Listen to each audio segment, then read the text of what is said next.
Yang bicara satu supaya kalian semua itu berata. Wortel melon. Wortel kan ini toh. Ini kan pisang. Papaya, banana. Ini papaya. Kan panas. Saya pikir tadi papaya. Jadi wortel, melon, banana, papaya, rambutan.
Jadi kalau Bapak Ibu yang masih sibuk di laptop, tolong Kak. Bisa. Ibu Eri. Oke, PNM itu Bapak tidak akan koreksi sekarang karena Bapak kepala sekolah ada di dinas, ada kegiatan di dinas. Bapak Ibu bisa bikin kan waktunya sampai tanggal 30. Jadi masih bisa. Kemudian yang Juni, yang sertifikat dan lain-lain yang 888 itu atau 6 itu sampai bulan Juni. Jadi Bapak Ibu bisa tarik nafas dulu. Yang masih 75% tidak apa-apa, itu Bapak klik langsung jadi 100. Jadi isi saja, tengah malam Bapak isi saja tidak apa-apa. Oke, kita sama-sama akan dengar hal-hal positif yang akan dibagikan oleh Pak Yohanes. Sekali lagi terima kasih Bapak Ibu masih setia untuk ada di komunitas belajar Tunas Haji. Mari tepuk tangan untuk diri sendiri. Oke, baik, terima kasih. Selamat siang Bapak Ibu. Selamat siang.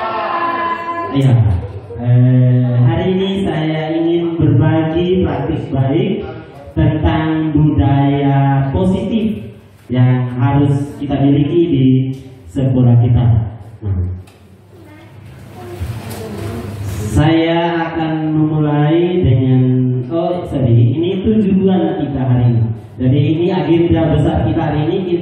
Bapak Ibu, saya akan berbagi tentang perubahan paradigma belajar, disiplin positif, motivasi perilaku manusia, kebutuhan dasar manusia, keyakinan kelas, dan posisi kontrol guru serta segitiga restitusi. Ini materi yang hari ini saya ingin berbagi dengan Bapak Ibu. Selanjutnya Bapak Ibu, mari kita bermain sedikit, bermain peran Bapak Ibu ya. Bapak Ibu pikirkan saja, kalau tidak bisa pikirkan, bisa praktekkan dengan teman. Di si A sebagai pemegang kendali, dia punya kuasa untuk bermain peran, dia genggam sesuatu. Si B tugasnya menghardik atau membujuk untuk mengambil barang yang digenggam oleh si A. Silakan Bapak Ibu, kalau mau praktekkan silakan, atau dipikirkan saja silakan. Nanti saya akan bertanya Bapak Ibu. Silakan genggam sesuatu yang sangat berharga di tangan kanan atau kiri Bapak Ibu. Dan si B tugasnya untuk mengambil atau menghardik, membujuk untuk mengambil sesuatu yang paling berharga itu di tangan Bapak Ibu. Siapa yang mengambil? Silakan. Si A punya sesuatu yang berharga, si B punya tugas mengambil barang yang paling berharga Silakan Bapak Ibu. Si A pertahankan, si A silakan mau pertahankan atau kasih silakan. Oh, genggam sekuat-kuatnya. Barang itu paling berharga di tangan Bapak Ibu. Silakan. Si B tugasnya merayu, menuju untuk mengambil barang yang paling berharga.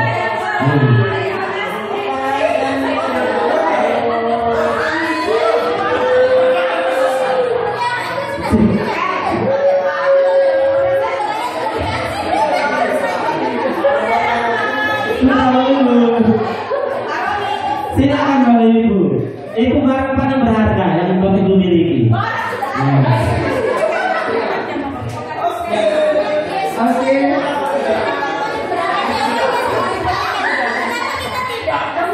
Ya. Permainan selesai. Saya ingin tahu siapa yang bisa menjawab, siapa yang tadi memberi barang yang paling berharga itu teman-temannya. Pak Abdullah. Pertanyaannya, apakah Bapak membuka tangan Bapak untuk OTSIB mengambil barang yang tadi dimiliki oleh Bapak? Bapak benar. Jadi Bapak membuka, kasih memberikan itu. Oh, alasannya kenapa Bapak? Kebetulan yang sebelah itu adalah kebutuhan kita bersama. Saat berbagi Pak. Oh, oke. Itu yang punya Pak itu. Oke, baik. Terima kasih banyak. Kawan yang berkenan dengan Alhamdulillah. Ada lagi yang mempertahankan tadi Bu Ibu? Saya. Oh iya, Bu Dilen. Silakan. Kenapa Bu Dilen tidak memberikan barang itu ke Pak Otto? Pak Otto itu tidak serius, dia minta cuma begini-begini. Saya tidak tahu begini-begini maksudnya apa. Dia begini saja. Mungkin dia cuma mau mencobai saya. Oke, baik.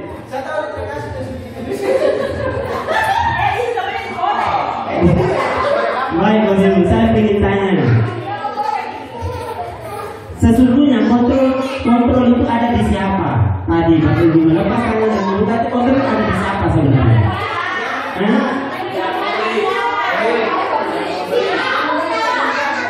Yang punya kontrol sesungguhnya adalah kita sendiri, Bapak Ibu, bukan orang lain. Oke, baik. Iya, baik, Bapak Ibu. Jadi ini yang kita hari ini mau pelajari, bahwa kontrol itu kita sendiri yang bisa mengontrol diri kita. Kekuatan dari mana pun tidak bisa mengontrol kita, kecuali kita mengizinkan kontrol itu dipegang oleh orang lain. Nah, hari ini kita membahas tentang itu.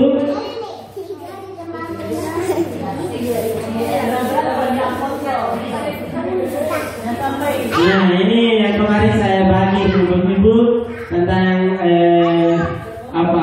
ilusi. Menurut Dr. Glaser ini, Glaser tentang ilusi bahwa guru orang lain kontrol yang dipegang oleh guru. Nah, karena kemarin saya sebagai Ibu selanjutnya saja karena waktu juga. Nah, ini bagaimana seorang bisa berubah dari paradigma stimulus respon. Jadi selama ini mungkin kita memiliki paradigma stimulus respon, Bapak Ibu. Pembelajaran kurikulum merdeka sudah berpindah dari stimulus respon ke teori kontrol. Nah, seperti apa teori kontrol itu? Mari kita lihat bersama. Ini beberapa pernyataan tentang stimulus respon dengan teori kontrol.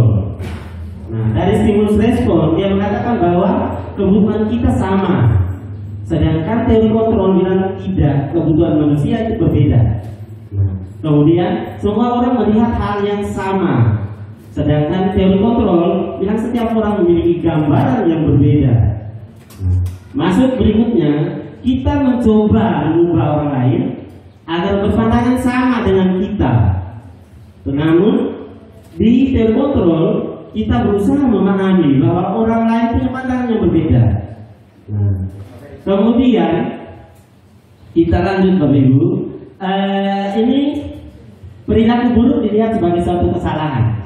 Nah, kesalahan sesuatu kita biar dari teori kontrol dia menyatakan bahwa perilaku buruk dilihat sebagai suatu kesalahan. Sedangkan teori kontrol, semua perilaku baik positif maupun negatif memiliki tujuannya masing-masing.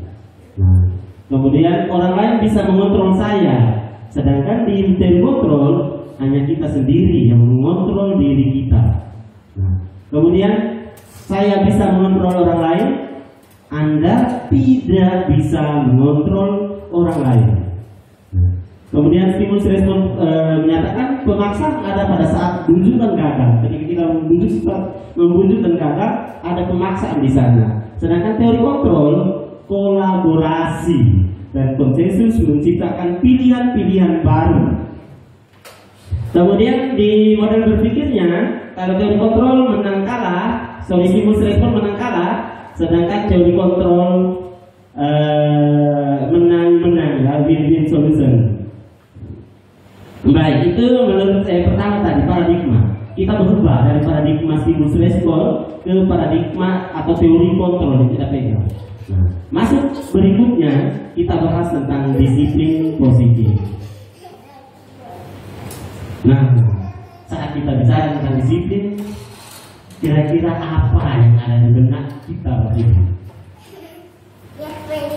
Mari kita lihat pandangan disiplin menurut Ki Hajar Dewantara, Bapak pendidikan kita. Nah, pertama, dalam budaya kita, maka kata disiplin dimaknai sebagai menjadi sesuatu yang dilakukan oleh seseorang pada orang lain untuk mendapatkan kepatuhan. Sementara dari Ki Hajar Dewantara dia mengatakan di mana ada kemerdekaan, di situ ada disiplin yang kuat.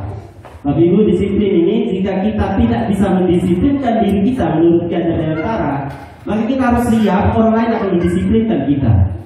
Jadi di dalam ruang yang merdeka, disiplin itu harus perlu ditegakkan. Disiplin nomor 1, Bapak Ibu. Jadi ketika kita tidak bisa mendisiplinkan diri kita, kita harus menerima orang lain untuk mendisiplinkan kita. Baik, kita lanjut. Ini ada 3 disiplin positif, ini ada 3. Yang pertama itu adalah hukuman, konsekuensi, dan yang terakhir itu restitusi. Pertama kita bahas tentang hukuman. Hukuman itu apa sebenarnya? Sanksi. Oke, ada lagi yang lain? Teguran dalam bentuk sanksi. Iya, Bapak Ibu. Saat siswa datang ke kelas, kita sudah ada di kelas, dia sudah terlambat 15 menit, dan kita menyuruh untuk membersihkan ruangan. Itu bentuk hukuman, Bapak Ibu. Jadi pemaksaan dari satu pihak kepada pihak yang lain. Nah, tanpa ada persetujuan sebelumnya, itu adalah hukuman. Sedangkan konsekuensi itu kita sudah bahas. Oh, kamu kalau tidak melanggar, kamu kalau buat ini konsekuensinya ini. Nah, itu konsekuensi. Ada pembahasan sebelumnya. Sedangkan yang terakhir tentang restitusi. Restitusi ini pilihan-pilihan baru, konsensus-konsensus baru yang muncul akibat kerjasama tadi. Akibat kita memahami bahwa semua orang punya perilaku negatif atau positif itu mempunyai tujuan. Maka lahirlah konsensus-konsensus baru, restitusi. Nanti sebentar kita lihat restitusi itu seperti apa begitu. Nah, ini yang diharapkan, kita harus membuat restitusi dari setiap perilaku kita di kelas. Jadi kita menghindari hukuman, Bapak Ibu. Sering terjadi konflik antara siswa dan guru berkelahi di kota-kota besar. Kita lihat karena hukuman. Siswa merokok, guru tegur dan lain segala macam, langsung berkelahi. Itu sering kita nonton di televisi, Bapak Ibu. Jadi pertama kita harus hindari hukuman di kelas. Karena kita pegang dengan undang-undang. Nah, dan nanti kita kena undang-undang itu akan menghukum siswa di kelas. Nah, baik, Bapak Ibu. Silakan, ada beberapa pertanyaan itu. Saya ingin tahu menurut pandangan Ibu dan Bapak guru. Mencatat sebut 100 kali di dalam buku kalimat saya tidak akan terlambat lagi karena terlambat ke sekolah. Ini menurut Bapak Ibu konsekuensi atau hukuman?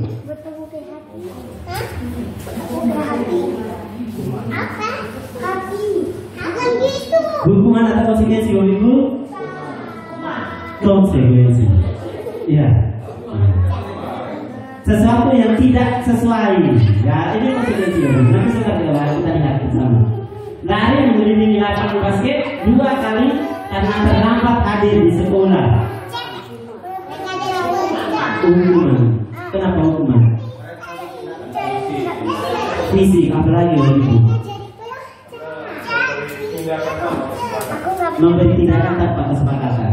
Nah, itu yang pertama. Yang kedua, begitu. Tidak ada hubungan antara bagaimana anak yang tadi sudah gagal, kita tambah lagi di masalah yang lain. Tidak ada penyelesaian masalah. Kita hanya memberi dia hukuman yang lain. Berikutnya, membersihkan coretan yang dibuatnya di meja tulis. Ini hukuman atau konsekuensi? Konsekuensi. Dari dia yang buat, jadi dia harus selesaikan itu. Dia punya tanggung jawab. Berikutnya, murid diminta untuk push up 15 kali karena tidak menggunakan masker ke sekolah. Hukuman ya. Baik. Kita lanjut. Berjemur di lapangan basket pukul 12 siang karena mengobrol dengan teman. Hukumannya. Oke. Baik. Murid diminta bertelanjang kaki sepanjang hari karena tidak menggunakan sepatu warna hitam. Karena tidak. Ya. Hukuman Bapak Ibu ya. Itu tidak ada usaha-usaha positif yang kita lakukan. Kita hanya mencari masalah saja dengan peserta didik itu. Nah, baik dulu. Hukuman tadi yang banyak tadi itu bersifat tidak terencana. Oh, yang ini. Sebaiknya apa yang kita lakukan? Iya. Kayaknya kan belum semua mendalam. Oke, baik. Terima kasih. Jadi mana yang dilakukan, mana yang dilakukan? Iya. Bapak Ibu, ini tindakan-tindakan ini tentang hukuman itu perlu kita hindari. Nah, kita harus membuat kesepakatan, keyakinan. Nah, namanya keyakinan kelas atau kesepakatan kelas. Nah, supaya dia tahu bahwa oh kalau saya buat begini, hasilnya nanti begini. Nah, tapi untuk sampai ke hasil ini, Bapak Ibu kita harus lakukan restitusi. Jadi kalau misalkan saya terlambat, kemudian saya akan menghabiskan waktu 10 menit, 15 menit saat jam istirahat. Bapak Ibu cuma posisi kontrol di situ, maka Bapak Ibu yang capek. Kenapa capek? Bapak Ibu tugas yang mengontrol saja siswa itu. Dia tidak memiliki tanggung jawab. Maka kita beri satu tindakan yang namanya restitusi. Ini nanti setelah ini kita akan bahas tentang restitusi. Bagaimana cara membuat restitusi? Nah, tadi ya, jadi kita harus membuat keyakinan supaya ini kita menghindari hukuman ini tidak terencana. Sisa datang kita langsung membentak atau apa segala macam tanpa ada persetujuan sebelumnya. Jadi kita harus sudah punya persetujuan atau kesepakatan yang kita buat. Yuk, ulang lagi. Berikan bedanya antara Oke, baik. kenapa siap nomor 1 Bapak Ibu, pertama kita mencatat 100 kali di dalam buku Pak Dimas. Saya tidak akan terlambat lagi karena terlambat ke sekolah. Nah, Bapak Ibu, ini kita saya tidak akan terlambat lagi. Ini hukuman Bapak Ibu ya, bukan konsekuensi. Konsekuensi itu ada kesepakatan sebelumnya. Kita buat kesepakatan sebelumnya, siswa melanggar, kita buatkan konsekuensinya. Nah, tetapi sampai ke konsekuensi kita harus terapkan segitiga restitusi. Restitusi yang kita buat. Bapak, jadi tadi ini yang nomor 1 ini hukuman, nomor 2 ini hukuman, nomor 3 itu konsekuensi dan tindakan. Jadi yang dia buat dia harus tanggung jawab dengan masalah yang dia buat. Silakan Bapak. ini kesempatan apakah secara bisa iya. Silakan. Baik Bapak. Kesepakatan itu kita dengan siswa di kelas bisa, kita dengan seluruh masyarakat ini, supaya kita bisa mempunyai satu aturan yang jelas. Jadi tidak hanya peraturanmu, bukan peraturan saya. Jadi kita harus buat ini semua warga sekolah ini untuk menghasilkan sebuah kesepakatan sekolah. Kesepakatan sekolah. Jadi ada kesepakatan kelas, ada kesepakatan sekolah.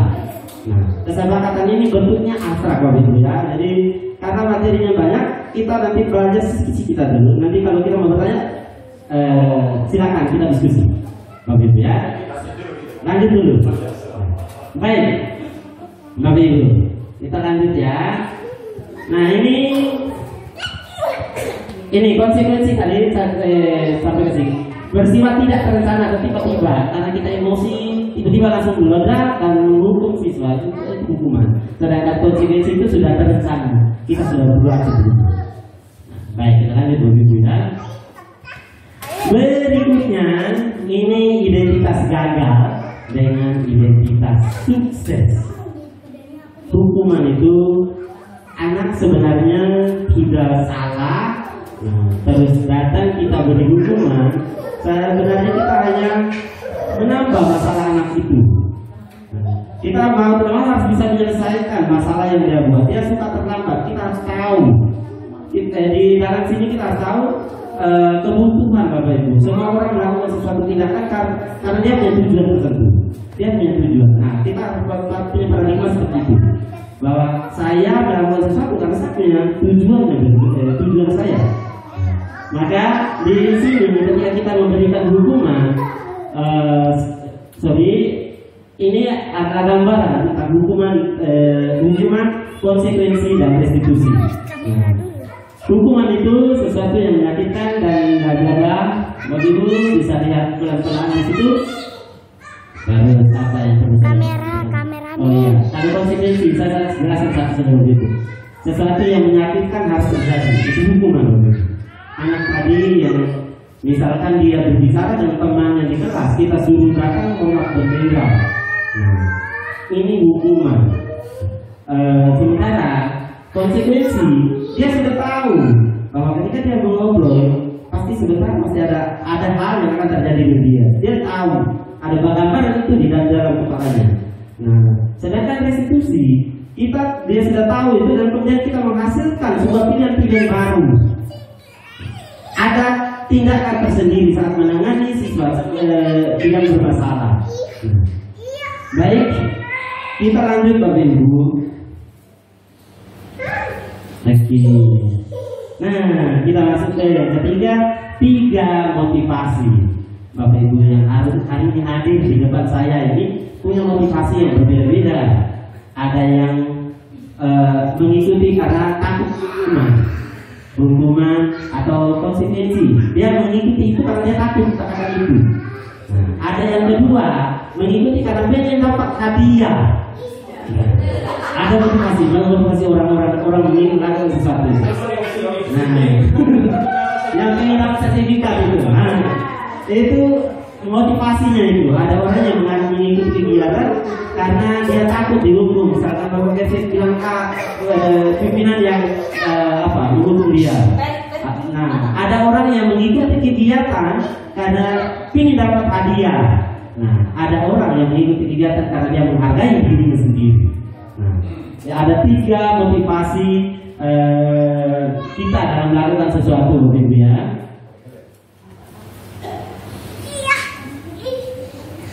Nah, ini menghindari ketidaknyamanan begitu. Nah, harus mendapatkan imbalan keselamatan, menghargai diri sendiri dengan nilai-nilai yang mereka percaya. Bapak Ibu, nilai-nilai ini harus kita sama. Dan sampai dia tidak tahu nilai kebajikan apa, akhirnya tidak terlintas di kepala mereka itu. Kita lanjut Bapak Ibu. Nah, menurut Anda, oh ya ini tadi ya, dari ketiga motivasi ini Bapak Ibu mereka kira-kira sebelum yang mana yang motivasi ini? Yang tidak ya, menghargai diri sendiri. Siswa kita harus mempunyai motivasi untuk itu. Jadi dia buang sampah itu bukan karena dia takut nanti sebentar ada kita gurunya atau dia tidak.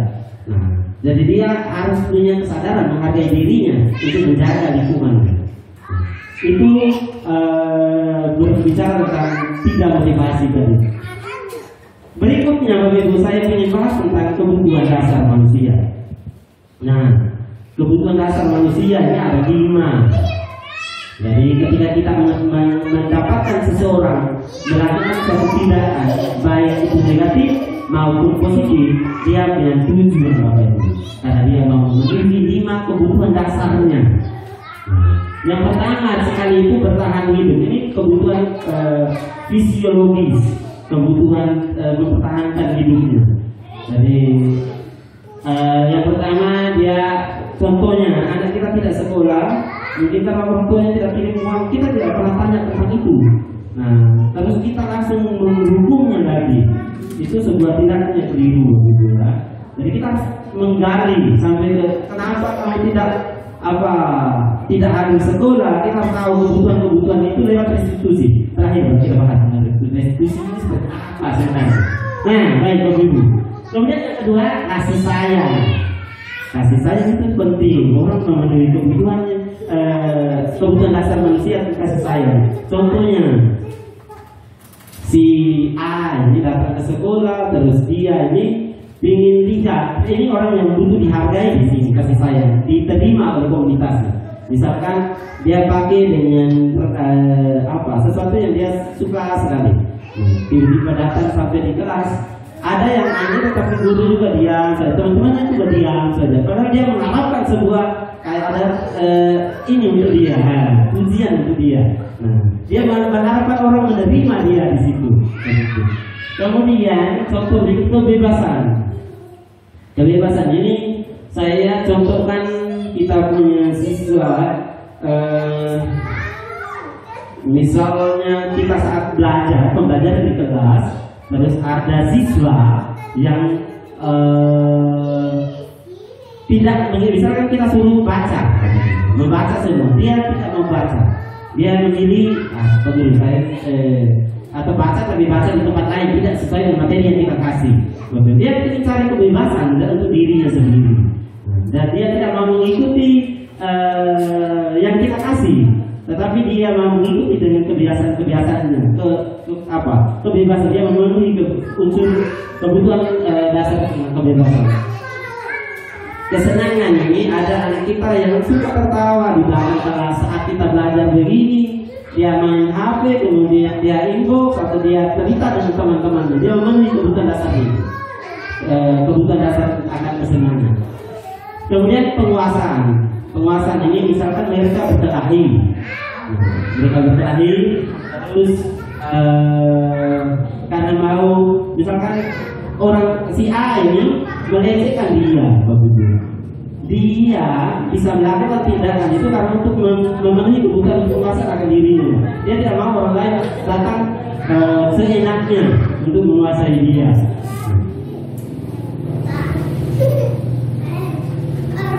Ya, ini tadi sudah dulu kebebasan kemudian ekonomi.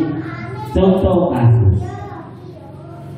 Saya ingin tahu ini kira-kira Dina ini dia punya kebutuhan apa saja. Nah, Dinda seorang anak kelas 3 SD, begitu tiba di rumah, ia menangis dan mengadu pada ibunya bahwa dia benci pada ibu Hani, gurunya. Menurut Anda, kebutuhan apa yang berusaha dipenuhi oleh Dinda? Dengan pertanyaan, dia sampai di rumah, dia kasih tahu ke mamanya. Ibu guru bilang, aku tidak boleh bersenandung sewaktu mengerjakan tugas. Katanya, kelas harus tenang, tidak ada suara. Kan nggak seru jadi. Ibu guru tidak menyapaku hari ini, padahal aku pakai jepit rambut baru.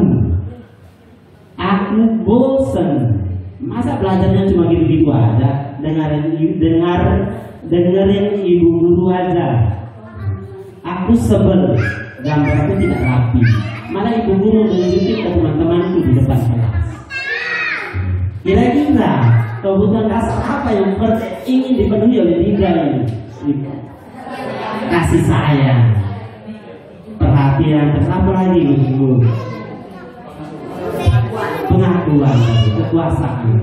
Nah, pengakuan akan pengakuan. Terus aku sebel dan kamu tidak rapi, maka ibu nunjukin ke teman-teman itu penguasaannya. Baik, Ibu, kita lanjut. Nah, ini contoh kasus kita masuk ke keyakinan keras.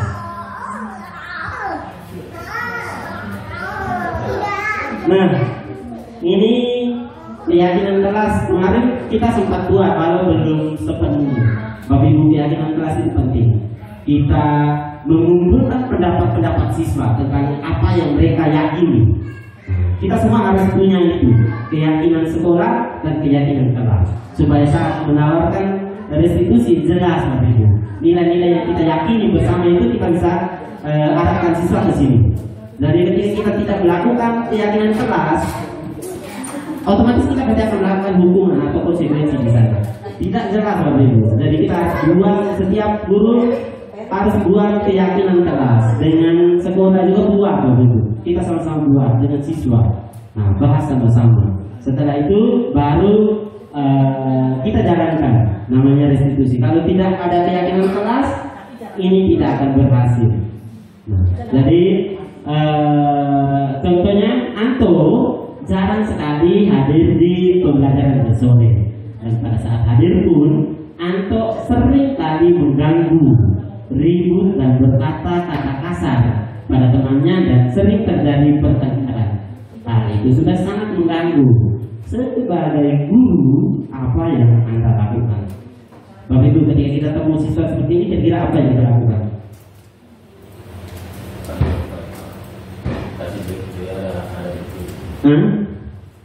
Apa yang kita lakukan Bapak Ibu? Paling kebanyakan datang marah-marah kita, jengkel kan dengan anak-anak itu. Nah, Bapak Ibu, ini ada 5 posisi kontrol guru. Nah, yang pertama sekali itu kebutuhan kontrol paling rendah yang penghukum. Anak salah kita menghukum anak, itu paling rendah, kontrol diri paling rendah Bapak Ibu. Dan ini yang saya dapat ya. Nah, itu paling rendah itu penghukum. Jadi anak datang tanpa mencari kejelasan solusi, kita langsung marah-marah. Nah, kemudian yang kedua, membuat rasa bersalah. Membuat rasa bersalah ini bicaranya santai, kalau itu tenang. Tapi anak ini, saya bicara yang terlalu. Penghukum tadi, hasil anak yang kita lakukan saat kita buat penghukum itu hasilnya apa? Anak itu akan menciptakan pertengkaran dengan guru. Nah, syukur kalau anak-anak kita belum masih punya etika begitu. Di kanan di kota besar itu kan mereka sering bertengkar dengan gurunya. Nah, karena itu posisi penghukumnya diambil oleh guru itu. Nah, kemudian yang kedua, membuat rasa bersalah. Ini ketika kita datang, siswa datang, kita ini bicara pelan, santai, membujuk. Nah, di sini posisi kita membuat rasa bersalah. Jadi anak itu merasa bersalah. Nah, jadi kita menekan anak itu supaya dia merasa bersalah. Sementara apa hasil yang diperoleh dari sini? Anak ini akan menyimpan perasaan itu. Suatu hari akan keluar dari itu. Nah, kemudian yang ketiga, sebagai teman. Sebagai teman ini, misalkan saya lakukan posisi kontrol saya sebagai teman, hasilnya anak itu akan mungkin mengikuti cara saya saja. Saat saya melakukan sebagai posisi saya sebagai teman, saat saya datang, mereka akan goyang ke Yohanes, kasih baju. Mereka mengikuti itu kalau untuk saya, bukan untuk guru lain. Nah, itu kalau ketika kita melakukan posisi kontrol sebagai teman. Nah, hasil yang diperoleh seperti itu. Pemantau ini contoh, kita punya konsekuensi kita sudah buat tadi. Terus dia datang terlambat. Kita berdiri dan kita bilang, ya, kamu tahu toh apa yang kamu langgar ini, kamu tahu apa konsekuensinya? Tahu Pak, saya itu boleh ini. Nah, sudah dia ikut itu, selesai. Pemantau di sini. Berikutnya kita dipaksakan untuk jadi seorang manajer untuk menyelesaikan masalah. Nah, manajer ini, Bapak Ibu, kita harus punya. Saya putarkan video dulu.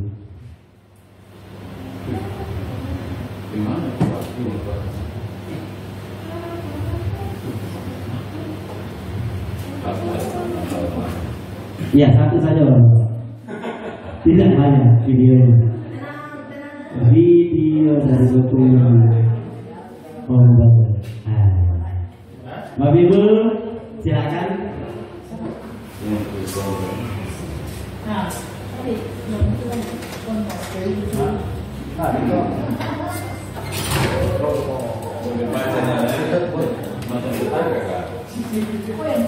Pas boleh Pak.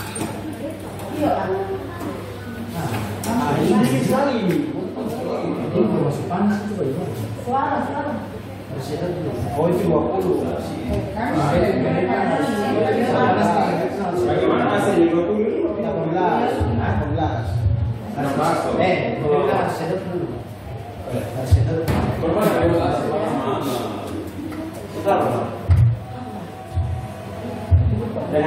Sorry.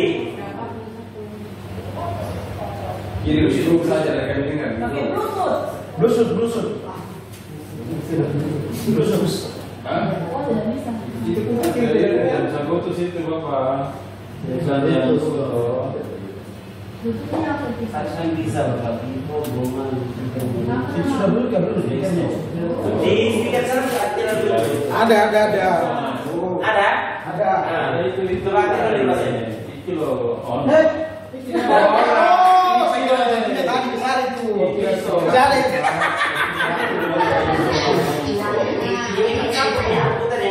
Sebelum peristiwa, alat kemungkinan dari sore. Tapi itu kalau kan minyak bentuknya kan ada yang sedang konek gitu. Tidak. Saya tidak bisa konek ke sini. Tidak tahu salahnya. Om Mita punya? Ada Om Mita? Coba matikan bentuk Om pernah pakai ini dong.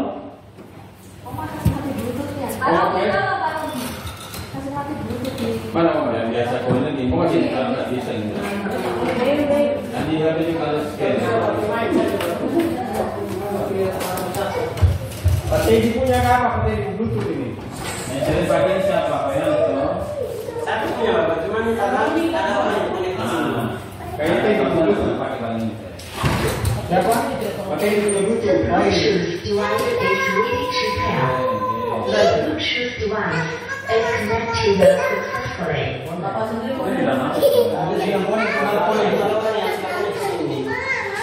Kalau sintetika biasa pakai, kalau saya tidak pernah pakai.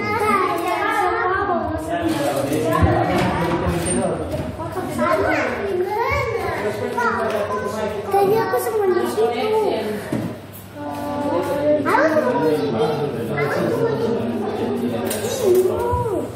Daripada Saling berkaya, saling berkaya menunggu. Siapa yang disuruh kembali dari pagi? Biasa bisa main lagi kalau masalah lagi.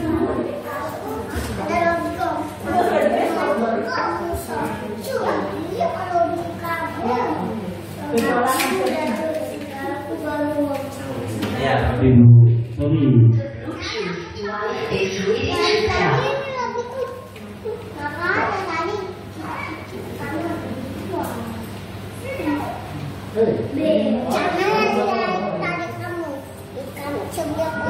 Tangan sudah ditinggal. Katanya aku buka pintu. Alasan kamu apa lagi? Kapan sih kamu tidak selamat? Malas sekali kejadian. Dasar pemalas. Gak kapok-kapok sih kamu. Sudah berapa kali terlambat? Saya, kamu punya alasan. Buat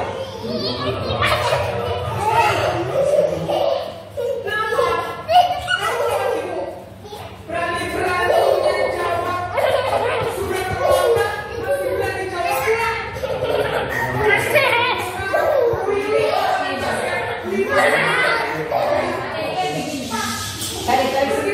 Ada yang mau begini kita di situ ada.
Posisi pemantau mengandalkan penghitungan atau data untuk mengontrol murid.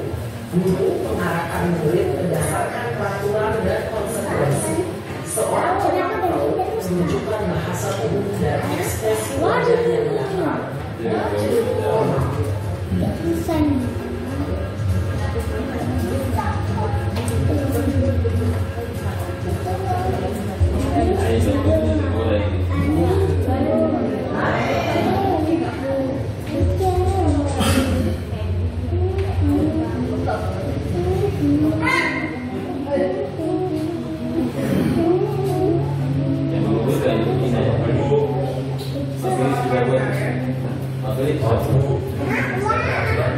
Ya, sekolah masuknya jam 7, sekarang sudah jam 7.20. Jadi sekarang bagaimana nih, Ren?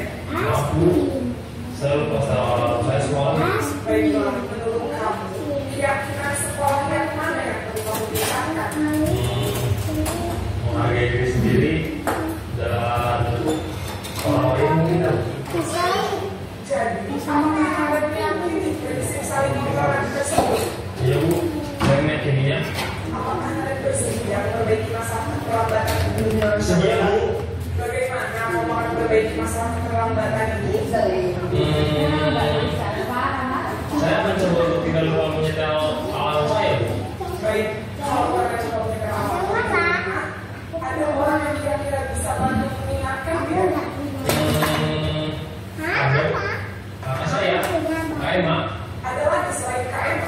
Selain Kak Emma, ada ibu saya. Baik, jadi yang adalah Kak Emma dan ibu kamu ya. Kira-kira akan boleh saya alarm kapan ya Kak? Pulang sekolah akan segera saya lakukan. Baik, jadi nanti akan setel alarm bangun besok pagi dan akan diingatkan oleh kakak dan ibu dan adek ya. Ada lagi agar tidak terlambat jauh lagi. Tidak ada. Baik, terima kasih untuk kerjasama ini. Sekarang kita kembali ke kelas 3. Terima kasih. Posisi manajer adalah posisi kontrol yang bisa memiliki sikap disiplin yang positif, yaitu murid yang mandiri, bertanggung jawab, dan memecahkan masalah. Tujuan dari posisi ini adalah agar murid dapat berefleksi atas tindakannya. Guru akan dengan tulus memberikan pertanyaan-pertanyaan bermakna, sehingga membuat murid dapat belajar dari kesalahannya dan mencari sebuah solusi untuk menyelesaikannya. Ibu dan bapak guru hebat setelah mengamati adegan 5 posisi. Baik, Ibu, saya lanjut ya. Jadi kita masuk ke segitiga restitusi. Ini yang tadi saya ceritakan lebar tentang segitiga restitusi. Jadi ada 3 sisi dari segitiga restitusi ini. Yang pertama, menstabilkan identitas. Jadi masalah siswa tadi pertama yang kita lakukan yaitu menstabilkan identitas mereka. Yang tadi identitas gagal itu kita stabilkan, Bapak Ibu. Nanti ada video yang saya akan tunjukkan untuk Ibu lihat seperti apa. Saya lakukan itu untuk siswa kita 2 orang kemarin. Nah, kemudian setelah kita stabilkan identitas gagalnya itu, identitasnya kita validasi tindakannya itu. Validasi berbuat salah itu tidak apa-apa. Tapi kamu harus buat ini, kamu harus menanamkan sifat yang seperti ini. Nah, semua orang pasti yang ini. Jadi ini kita validasi tindakan yang sama. Setelah itu tahap yang ketiga kita menanyakan keyakinan Bapak Ibu. Tidak hanya menanyakan keyakinan, tapi seperti yang Ibu Bapak lihat tadi bahwa ada pilihan-pilihan baru menanyakan tanggung jawab si anak itu. Nah, supaya dia belajar mandiri dan bertanggung jawab. Baik Bapak Ibu, kita lanjut. Nah, kata-kata bisa Bapak Ibu bisa pakai untuk pertama kembangkan itu. Setiap manusia pasti pernah berbuat salah. Nah, di tahap ini ya, maka identitas ya, tidak ada manusia yang sempurna. Terus, saya juga pernah melakukan kesalahan seperti itu. Kita bisa menyelesaikan ini. Nah, dari Pak Guru hadir di sini bukan mencari masalah, tapi kita mau cari solusi dari masalah yang anak lakukan. Berikutnya, setelah kita buat stabilitas identitas tadi, kita lakukan validasi tindakan yang salah. Tanya alasannya. Kamu pasti punya alasan melakukan ini. Kira-kira kenapa? Ini kita bakal cek kebutuhan apa yang diusaha untuk dipenuhi oleh anak murid itu. Orang itu mau penuhi kebutuhan dasarnya apa? Maka kita buat ini. Kamu pasti punya alasan mengapa kamu melakukan itu. Kamu patut bangga pada dirimu dan lain sebagainya. Berikutnya kita menanyakan setelah kita sudah tanya itu, kita akan tanyakan keyakinan kelasnya. Apa yang kita yakini bersama sebagai nilai-nilai kebajikan yang kita yakini bersama. Tanyakan itu, terus kita tanyakan lagi dengan tindakan untuk memperbaiki hubungan yang bermasalah tadi. Baik Bapak Ibu, berikut ini saya contohkan video saya dengan peserta didik di kelas.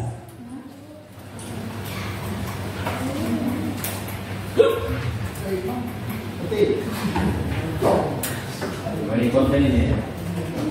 Ini konten kan? Sorry, ini rekaman anak itu pegang kamera tidak bagus, jadi kamera suaranya tidak kedengaran. Tapi kami bisa melihat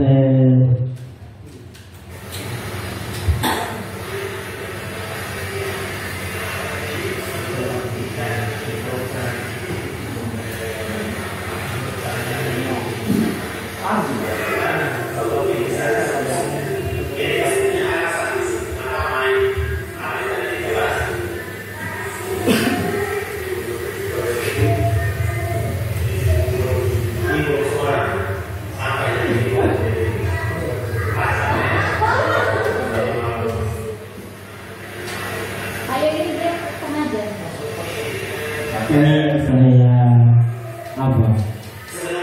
Simulasikan. Iya.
Ya, kita juga beri orang seperti apa yang dia yakini dalam kehidupan kedepannya begitu.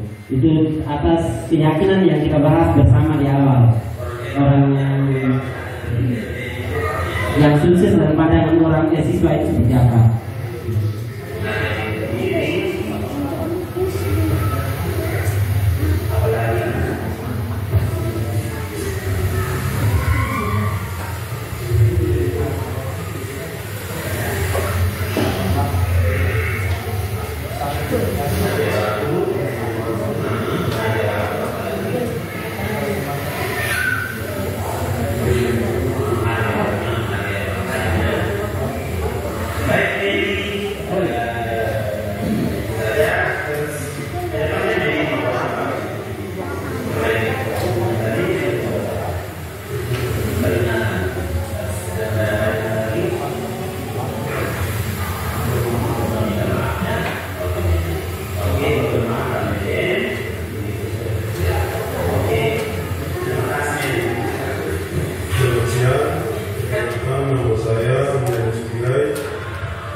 Oke baik. Ibu, satu kasus saja saya berbagi dengan Ibu tentang anak dan terakhirnya yaitu terima kasih. Bapak Ibu sahabat. Oke, baik Bapak Ibu, itu saja pemaparan tentang budaya positif di sekolah. Kalau ada yang bertanya, kita bertanya, silakan bertanya. Kalau tidak pun kita akan bertanya di kemudian, silakan kita saling berbagi. Oke, Bapak Ibu, saya kembalikan ke Bu Mary. Oh iya, silakan Pak yang masih bertanya, Bapak Ibu. Terima kasih Pak Yohanes. Bapak Ibu ada yang bertanya? Yang baru menanyakan yang lagi apa Pak?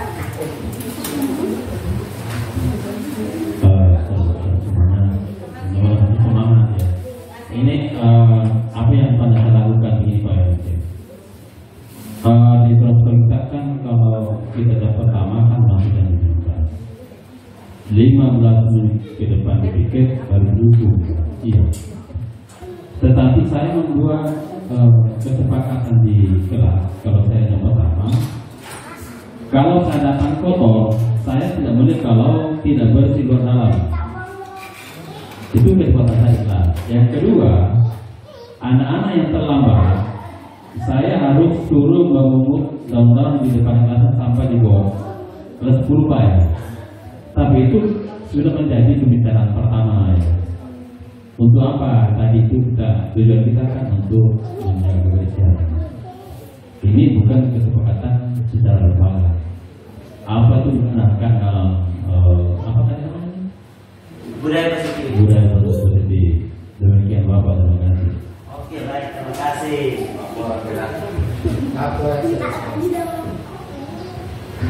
Bapak itu sudah benar, kesepakatan antara Bapak dengan siswa di tengah. Nah, dari saat melakukan tindakan seperti tadi itu sudah benar, konsekuensi dari apa yang dilakukan. Cuman mungkin selama ini kita cuma sebagai pemantau, Bapak. Saya sepanjang itu sebelum saya belajar di materi ini, saya semua materi role peran saya itu kebanyakan sampai di pemantau.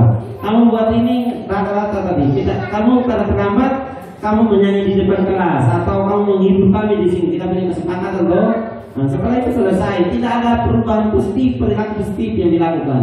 Dia lakukan kesalahan, setelah itu dia tahu konsekuensi, itu selesai. Nah, itu posisi kita sebagai pemantau, Bapak. Jadi kita diharapkan untuk tadi manajer. Nah, itu harapannya, kondisi idealnya sebuah budaya positif yang ada di sekolah. Jadi kita buat keyakinan. Setelah itu jika ada yang melanggar, kita restitusi dia. Nah, setelah itu baru kita setelah dia sadar akan mempunyai pilihan-pilihan baru. Nah, dan dia melakukan apa itu untuk kedepannya, untuk perbaikan, untuk memenuhi kriteria atau nilai-nilai kebajikan yang kita sepakati bersama di awal.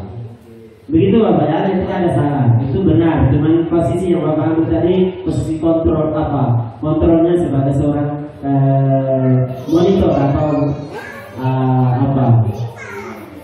bukan belum jadi manajer Bapak, itu masa monitor, masa tempat itu, hampir jadi manajer. Nah, jadi Bapak baru melakukan karena kamu buat ini kan konsekuensi ini, itu posisi monitor. Ada lagi mobil yang lain? Pas ya. Nanti kalau ada yang mau tanya silakan kita diskusi sepanjang KPG masih berdiri. Oke, baik dulu. Silakan dulu. Baik, terima kasih Pak Yo. Bapak Ibu ditambahkan ilmunya untuk hal yang baru ini. Ditambahkan? Ya, tambahkan semangat. Karena besok sudah mau semester yang baru, tahun ajaran yang baru, saya kira ini hal yang perlu. Oh, saya belum. Oke, baik. Kalau saya sudah tadi, saya sudah foto-foto Tadi saya bilang, tapi saya tidak dengar. Oh, jadi lupa. Saya juga sudah bilang. Baik, nanti mungkin dengan Bapak Kepala Sekolah, Bapak Ibu kita ini hal yang bagus sekali untuk kita di awal tahun nanti supaya masing-masing kita punya role aturan yang sama, sedia dan sekata. Supaya tindakan dan apa yang kita ambil bisa sama-sama. Tapi untuk mata pelajaran masing-masing Bapak Ibu bisa mulai. Dan terima kasih untuk beberapa yang sudah mulai. Pak Feris itu tadi saya pikir-pikir, Pak Feris masuk yang keberapa, saya masuk yang keberapa. Saya menilai diri sendiri, kita menilai diri sendiri.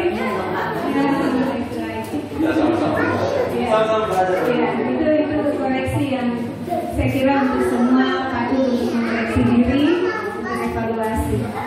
Baik, kita akan tutup kegiatan, tapi Bapak Ibu informasi khusus kelas 10 sudahkah dijalani yang saya tadi pagi WA untuk Bapak Ibu yang anaknya belum pilih mata pelajaran pilihan? Iya, wali kelas. Karena yang pas jam begini, yang hari-hari begini yang belum semua ada. Jadi Bapak Ibu langsung itu tangkap mereka, tanya mereka mau pilih mana. Karena nanti kalau minggu depan bilang pilihan yang tersedia adalah fisika, kimia, matematika.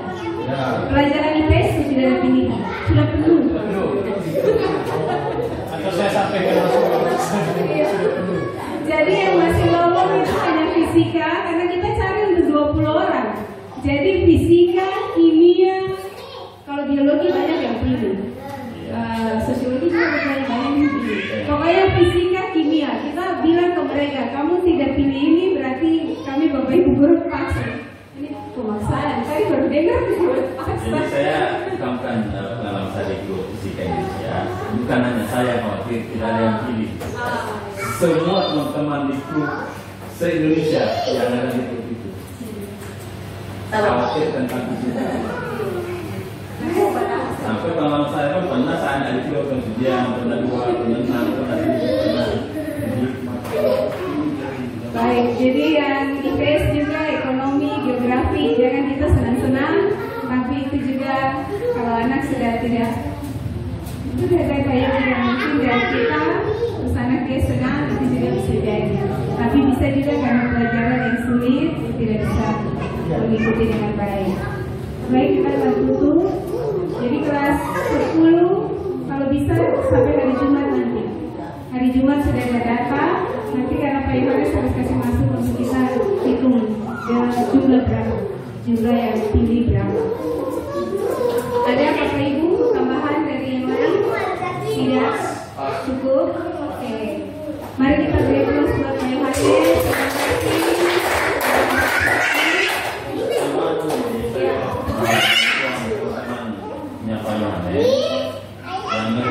Jika saya itu masuk ke orang ya mohon sabar kalau saya hubungi. Oh iya. Bapak